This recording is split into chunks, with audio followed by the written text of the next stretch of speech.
Bonjour et bienvenue à cette chaîne Dieu est pour nous. Nous vous proposons des méditations basées sur des textes de la Bible. Nous savons qu'il y a plusieurs autres fournisseurs qui diffusent du contenu semblable sur les médias sociaux. Alors nous sommes honorés que vous ayez choisi cette chaîne-ci. Nous espérons que ces simples messages sauront vous aider à continuer à regarder en haut en vous faisant connaître davantage ce Dieu qui est pour nous. Bonne écoute.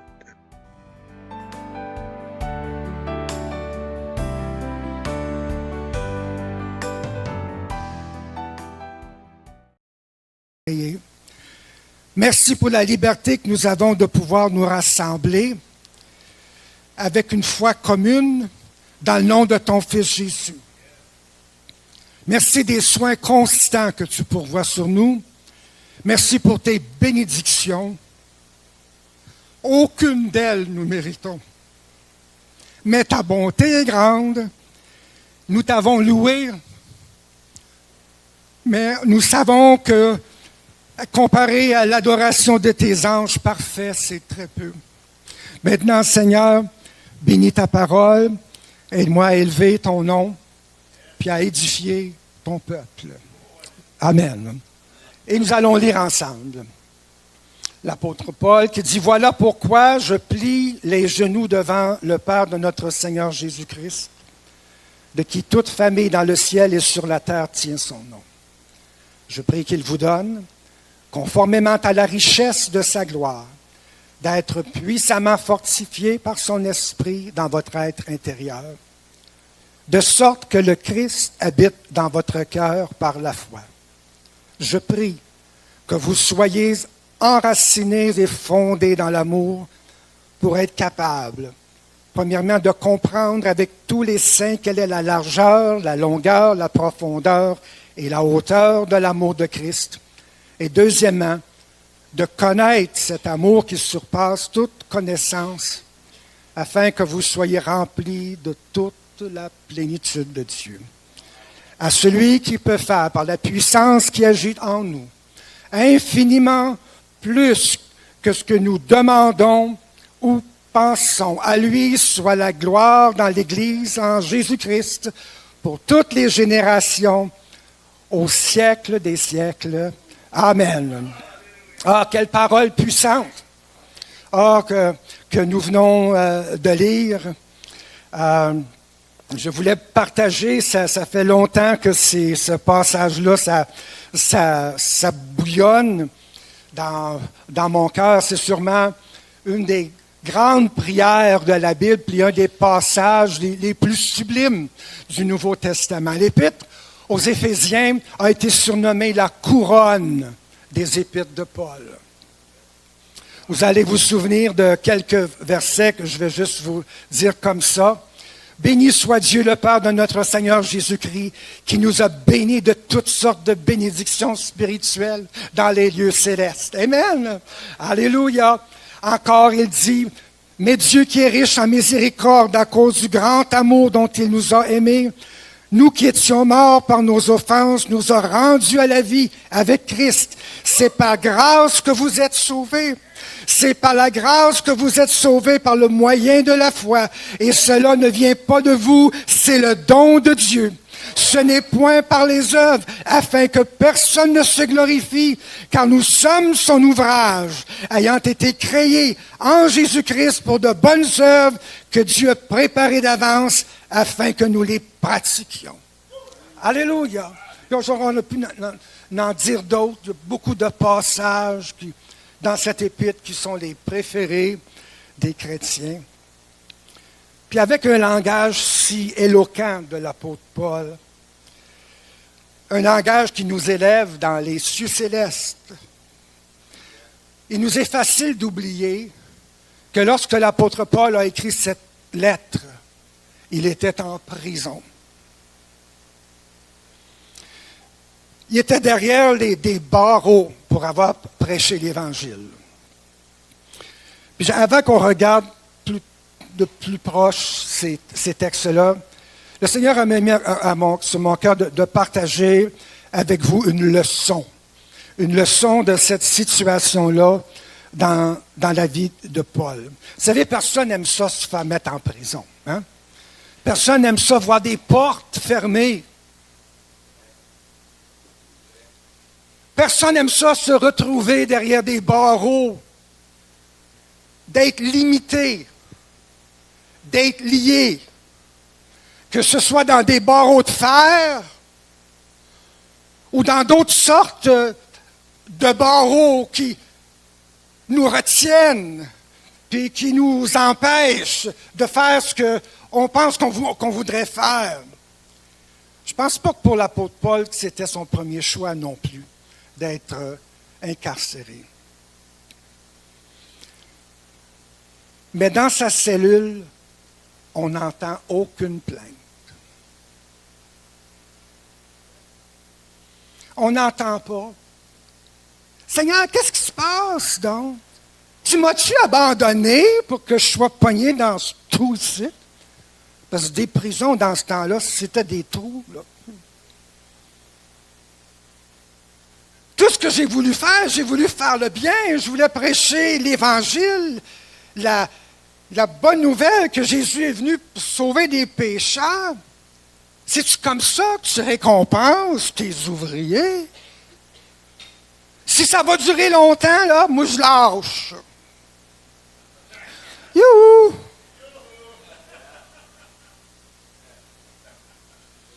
Mais ce langage-là n'est pas dans la bouche de Paul. Ce n'est pas dans son cœur. Il choisit une autre direction. Pendant qu'il est en prison, Paul pense à les gens qu'il a laissés à Éphèse où il avait travaillé pendant presque 3 ans. Il s'était attaché à ces personnes-là. Puis maintenant qu'il se trouve en prison, il les a à cœur, puis il décide de leur écrire pour les encourager. Ah, merci beaucoup. C'est bien gentil. Merci, monsieur. Okay.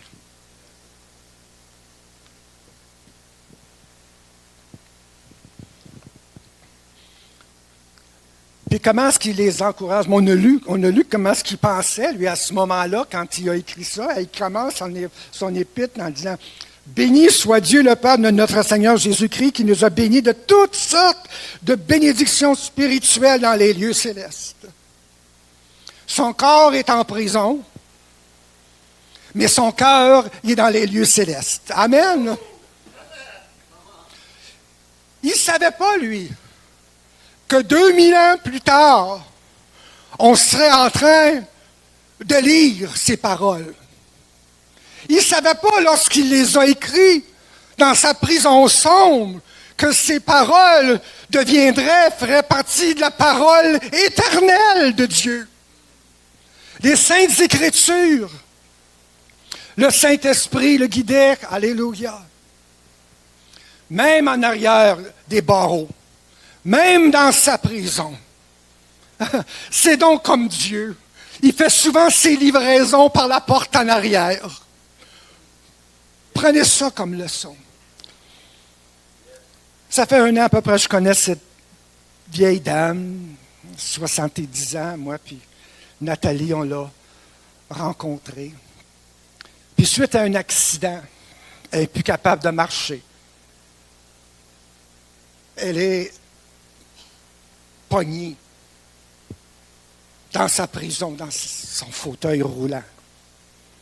Elle ne peut pas sortir de chez elle. Elle doit dépendre de d'autres personnes pour prendre soin d'elle, pour la laver, pour son hygiène, puis tout ça. Mais elle aime Jésus. Puis on voit ça bouillonne. Elle parle de lui à tous ceux qui viennent la visiter, les infirmières, les aides à domicile, puis elle distribue à ses frais des CD pour parler aux gens de l'amour de Jésus. Elle m'appelle de temps en temps, puis elle dit, hey, Yvon, elle dit, il faut que tu pries pour tel et tel. J'ai parlé du Seigneur. Puis là, le Seigneur, il est en train de toucher son cœur. Il écoute le CD, puis il dit, il pleure en l'écoutant. Prie pour lui. Elle aurait 1001 raisons pour dire, je lâche tout. mais pas lâché encore. Amen. Comme l'apôtre Paul qui disait, l'amour de Christ nous presse. C'est ça qui presse tous les prédicateurs, du moins je l'espère, qui sont vraiment de Dieu, c'est parce qu'ils sont poussés par l'amour de Christ. L'amour de Christ, c'est tellement si fort en dans nous autres que ça les oblige, ça les force, ça les contraint de ne pas se taire. Il faut qu'ils parlent, comme Jérémie disait. Il disait, c'est comme un feu brûlant dans moi. Il faut que je parle. Alors, béni soit Dieu pour cette dame qui, malgré ses difficultés, elle persévère. Alléluia. Que Dieu en suscite d'autres. Peut-être que je parle ce matin à des gens qui ont vu des portes fermées. Vous vous sentez impuissant pour faire ce que Dieu vous demande. Ce n'est pas parce que vous ne voulez pas servir Dieu, mais parce que vous vous sentez pogné, indigne, en arrière de ces barreaux-là. Ça peut être une limitation physique, ça peut être une infirmité, ça peut être une crainte d'être accepté, ça peut être une gêne, une timidité qui paralyse, ça peut être un sentiment que les gens ne m'accepteront pas ou ils n'accepteront pas que je suis différent des autres. Ça peut être des erreurs qu'on a faites dans le passé, des blessures qu'on a données aux autres, puis tout à coup, à cause de toutes ces situations-là, il y a quelque chose qui nous dit « Arrête, ça vaut pas la peine. » Mais même, je vous dis ce matin, même derrière tous ces barreaux-là, Dieu veut qu'on le serve, frères et sœurs. Je pense à Timothée, qui était une des personnes à qui Paul avait confié justement la charge de l'Église à Éphèse. Timothée était timide. Ça va bien avec son nom, timide, OK. Mais sa timidité, ça l'empêchait de servir Dieu. Puis parce qu'il était jeune, encore plus, un autre barreau qui l'empêchait d'exercer son plein ministère. C'est à lui que Paul a dit, ranime ton don, néglige-le pas.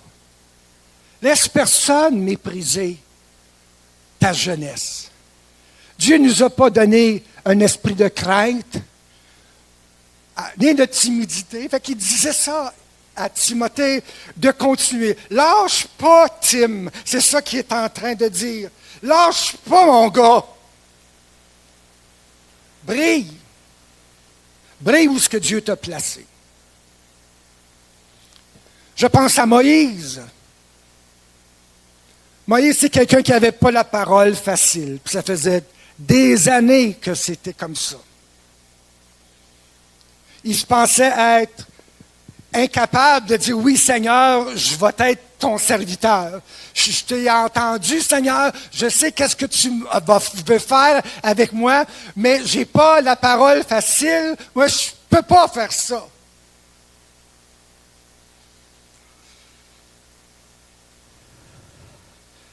Oh, mais imaginons donc si Moïse avait dit non. Si ça avait continué comme ça, tout ce qu'il aurait manqué. Il aurait manqué de conduire 2 millions de personnes à la liberté. Il aurait manqué de voir la mer Rouge s'ouvrir. Puis il aurait manqué d'écrire les 5 premiers livres de la Bible. Regardez tout ce que Dieu est capable de faire avec quelqu'un qui n'a pas la parole facile.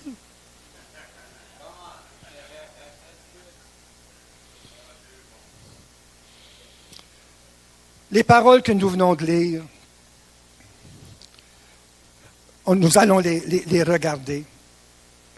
Dans la prison de Paul, non seulement Paul est en train d'écrire, mais il prie. Et merci Seigneur pour tous ceux qui prient. Puis la prière de Paul, c'est aussi la prière de tous les pasteurs.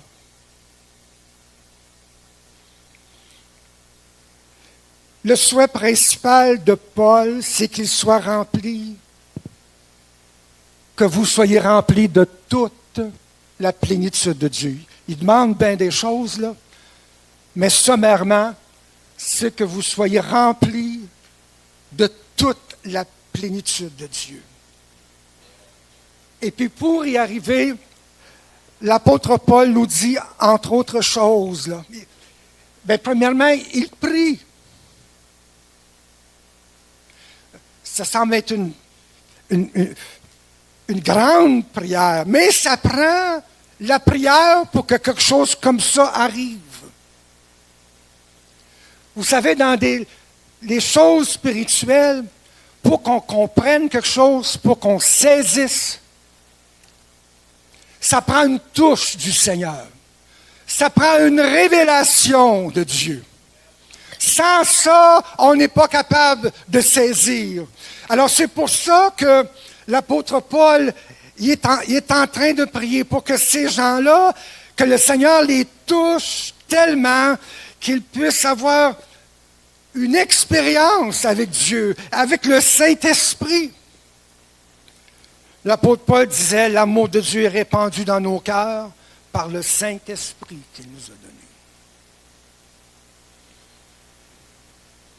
Vous savez, on n'apprend pas à nager en allant à l'école, en s'assoyant en arrière d'un bureau, puis en écoutant quelqu'un parler sur la natation. Puis je pourrais m'égousiller tant que je veux pour vous parler du Saint-Esprit puis de l'amour de Dieu. Mais on ne saura jamais nager avant qu'on se trempe les pieds, avant qu'on saute dans l'eau.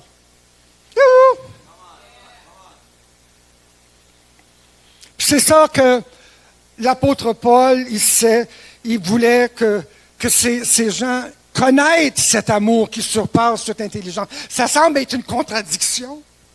Connaître quelque chose qui dépasse. À quoi ça sert de connaître si c'est plus grand que tout ce que je peux connaître?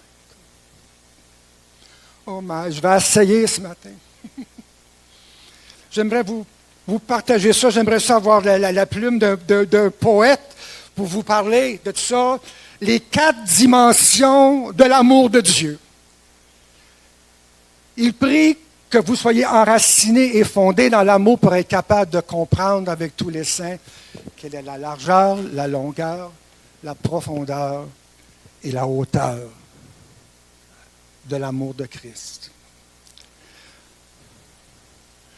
Comment est-ce qu'on peut comprendre la largeur? Puis, soyons pas trop confus là, quand on parle de dimension, la largeur, longueur, profondeur. L'apôtre Paul ne nous parle pas d'une boîte carrée ici, là, avec des dimensions. Là, okay. Il essaie juste de nous dire, hey, c'est big. C'est big ce que je veux que vous puissiez saisir. C'est big la largeur, c'est big la profondeur, c'est big la hauteur, c'est big la longueur de Dieu. Alléluia!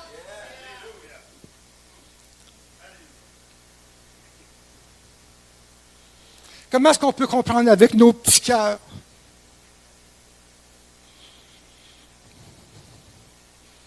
Mais Dieu est plus grand que notre cœur, la Bible nous dit.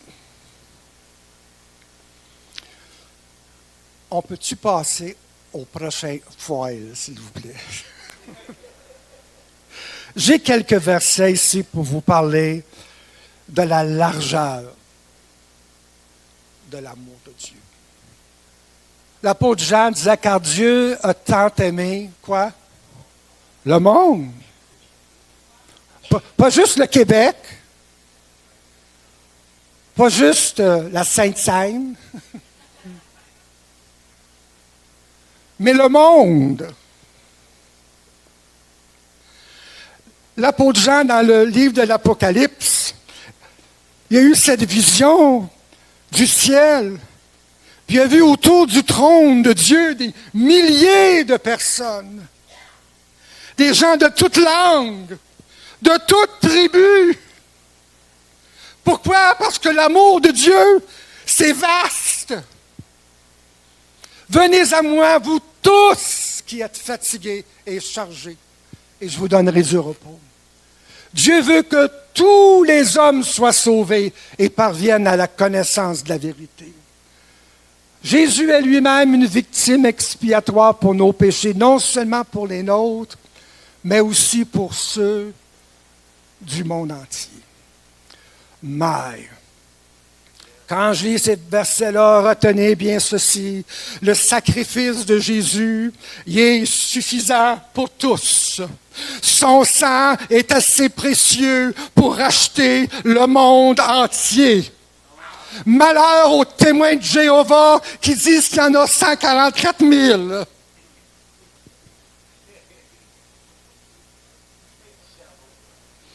L'offre du salut est pour tous. Pour quiconque. La vie éternelle est pour quiconque.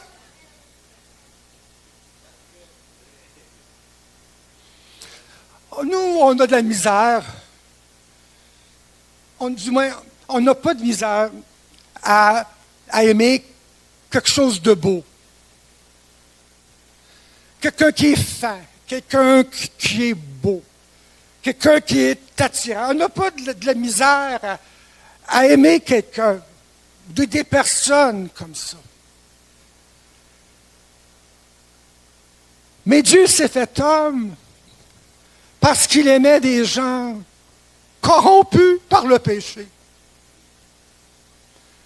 Voilà comment grand qui est son amour. Puis, il nous aime tellement qu'il veut même avoir une communion avec ces gens-là. Puis lorsque Jésus était sur la terre, il nous a démontré que son amour, ce n'était pas un amour étroit.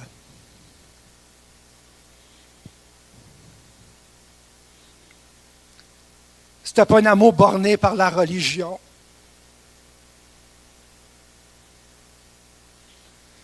Je ne sais pas si vous avez connu ou entendu parler de Catherine Kuhlman. Et puis, lorsqu'elle était à Ottawa, il y avait des autobus dans les villages d'alentour qui venaient chercher les gens pour les apporter à cette convention, cette réunion-là. Puis il y avait une dame qui avait peur de rentrer dans l'autobus parce qu'elle disait, ça c'était un autobus protestant.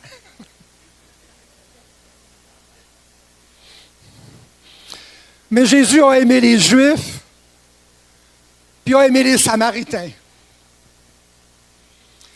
Il a aimé le jeune homme riche, puis il a aimé la femme qui était prise dans l'acte de l'adultère. Jésus a aimé Nicodème, le pharisien, puis il a aimé Zachée, le publicain. Il a aimé le lépreux, il a aimé l'aveugle, il a aimé le brigand sur la croix, il a aimé les 12, incluant Judas. Il aime l'enfant prodigue qui s'est éloigné de la maison. Puis il aime tous ceux pour qui vous priez. Et merveille des merveilles, il nous aime, nous autres aussi. Alléluia!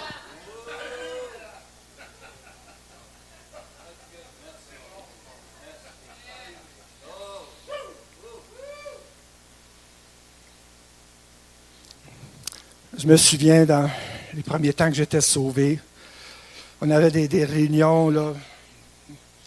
Aujourd'hui, je peux juste appeler ça des réunions de réveil avec quasiment des gens qui étaient sauvés à toutes les réunions.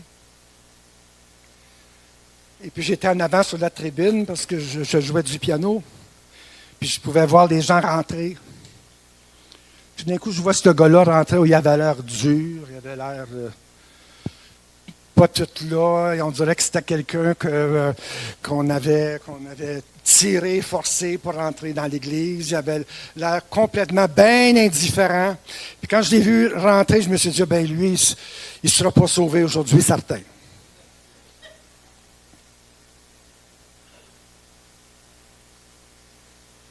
Mais je me suis bien trompé. Parce que quand l'appel a été fait pour que les gens reçoivent Jésus comme leur sauveur personnel, il était là. Êtes-vous content que ce n'est pas moi qui sauve? Hein? Hein? J'ai demandé pardon à Dieu. Puis là, moi, je sais que Dieu est capable de prendre le plus grand des coupables, puis d'en faire son joyau le plus précieux.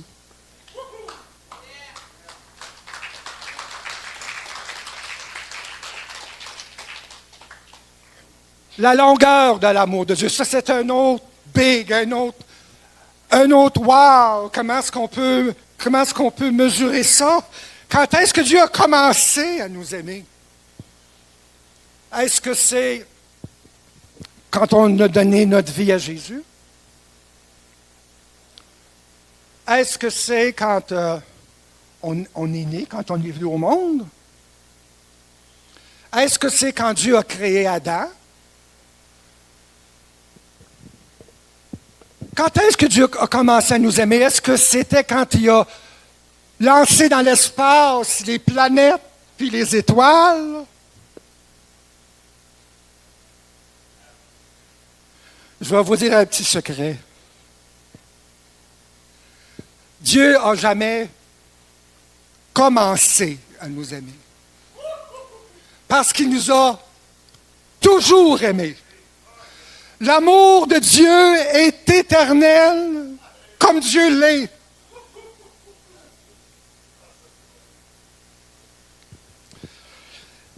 Quand est-ce qu'il va arrêter de nous aimer?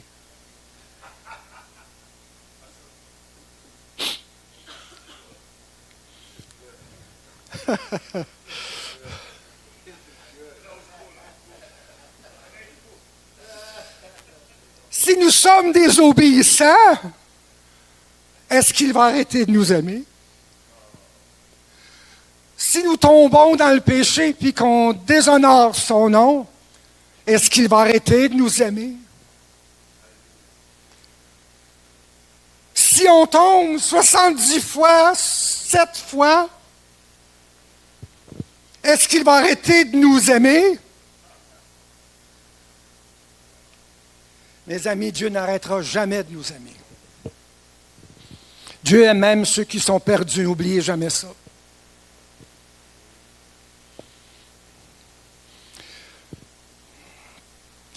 Peut-être que ma théologie, c'était pas correct. J'aime Dieu, il m'a montré son amour, je l'apprécie, je l'adore pour cela. Mais je ne pense pas que l'amour que Dieu a envers moi est plus grand que l'amour que Dieu a envers quiconque.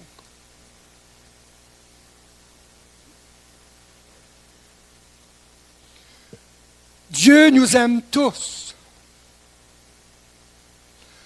Dieu n'a pas de favoris.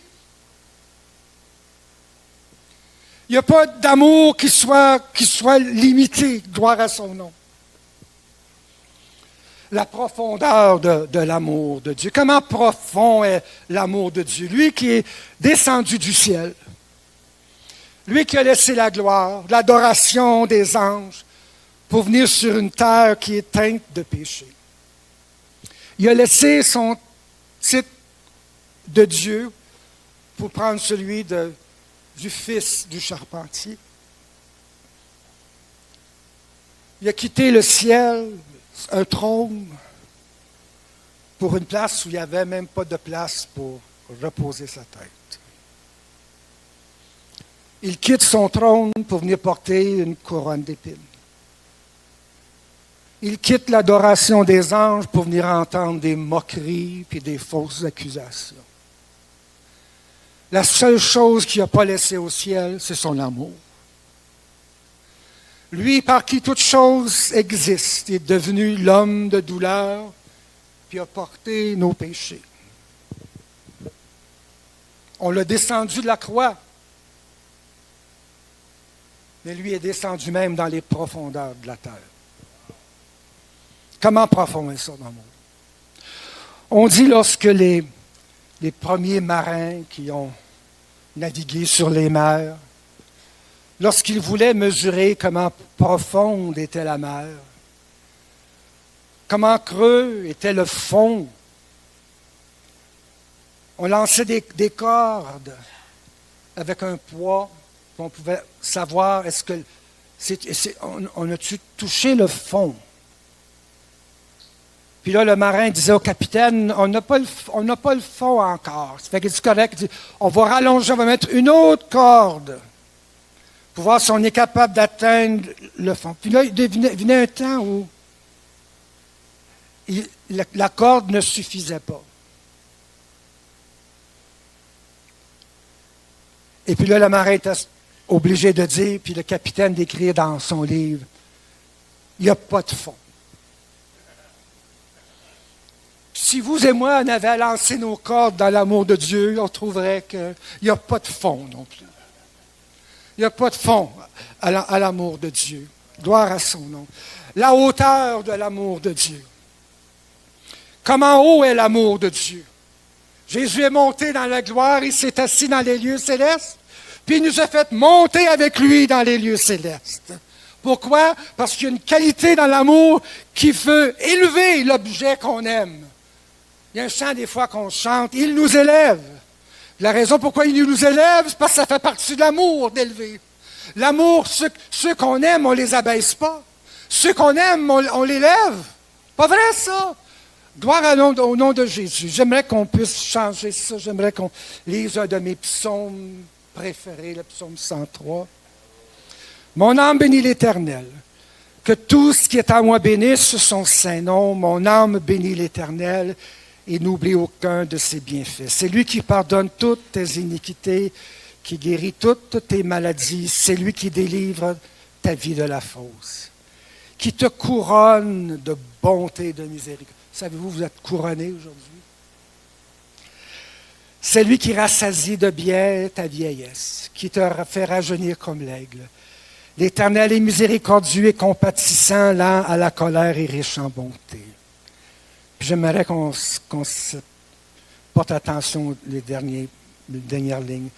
Il ne nous traite pas selon nos péchés, il ne nous punit pas selon nos iniquités, mais autant les cieux sont élevés au-dessus de la terre, autant sa bonté est grande pour ceux qui le craignent.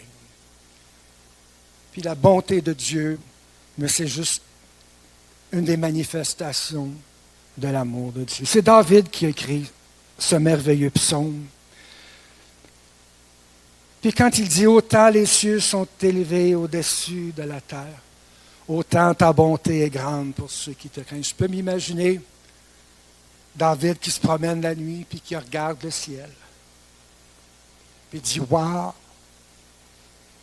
Puis il sait qu'il ne voit même pas le fond. Il voit les étoiles. Mais encore, c'est tellement vaste. Autant les cieux sont élevés au-dessus de la terre. Puis ensuite, il commence à penser que hey, ça, c'est comme ta bonté, Seigneur. Puis il commence à penser comment Dieu l'a pardonné. Vous vous souvenez de l'histoire de David avec Bathsheba? David la trouvait de son goût. Il savait qu'elle était mariée. Mais il la voulait. Le mari de Bathsheba était parti en guerre. Alors, David a couché avec elle, puis elle est devenue enceinte. Puis là, David, il voulait couvrir ça, lui. C'est un des problèmes du péché. On veut toujours le cacher, on veut le couvrir. On veut dire, c'est pas moi. C'est la femme que tu as créée, là. Alors, pour couvrir son péché, pour faire semblant que ce n'était pas lui le père de l'enfant, il fait venir son mari de la guerre pour dire, tiens, Uri, on va te donner une petite vacance. Tiens, va coucher avec ta femme. Puis, fais-la enceinte. Mais Uri n'a pas voulu, parce qu'il savait qu'il avait ses amis sur le front de la bataille qui battaient, puis il se sentait mal de prendre ce congé-là. Fait que quand David a vu ça, il l'a fait saouler. Il l'a rempli de boissons, comme ça, avec la boisson. Peut-être qu'il va vouloir aller faire l'amour avec Bathsheba, puis là, c'est lui qui est le père. C'est pas moi qui est le père. Puis quand Uri, une deuxième fois, dit non, il dit, je suis pas capable de prendre congé de la guerre. David, il l'envoie au front, la première ligne, puis il le fait tuer. Faut-tu être méchant? Vous savez, il y a des péchés qu'on fait par ignorance. Mais il y en a d'autres qui sont faits par méchanceté. Mais même ceux-là, Dieu les pardonne. Puis ce soir-là, quand David se promène, il regarde les étoiles. Puis il dit, Dieu, ta bonté est grande. Tu m'as pardonné de toutes ces choses-là. Mon péché est envoyé dans la mer de l'oubli. Tu t'en rappelleras jamais. Saviez-vous ça? C'est comme Dieu qui pardonne.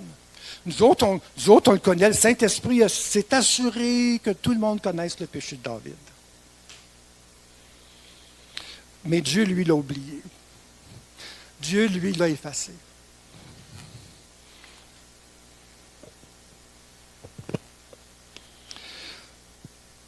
J'achève dans quelques instants.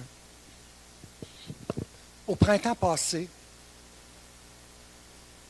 oui, j'aime bien regarder qu'est-ce qui se passe dans l'espace.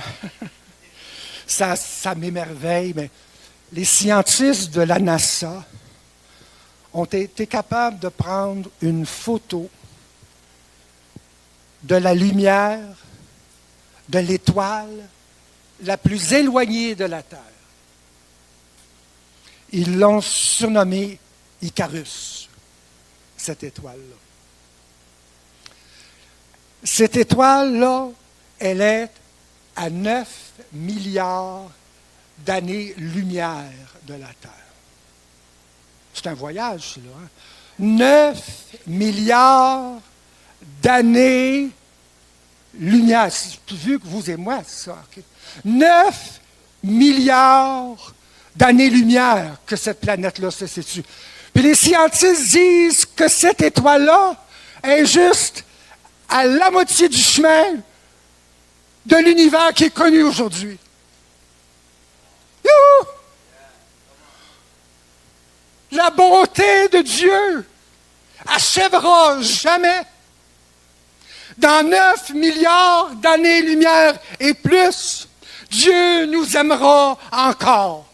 Parce que autant les cieux sont élevés au-dessus de la terre, autant sa bonté est grande pour ceux qui le craignent. Alléluia!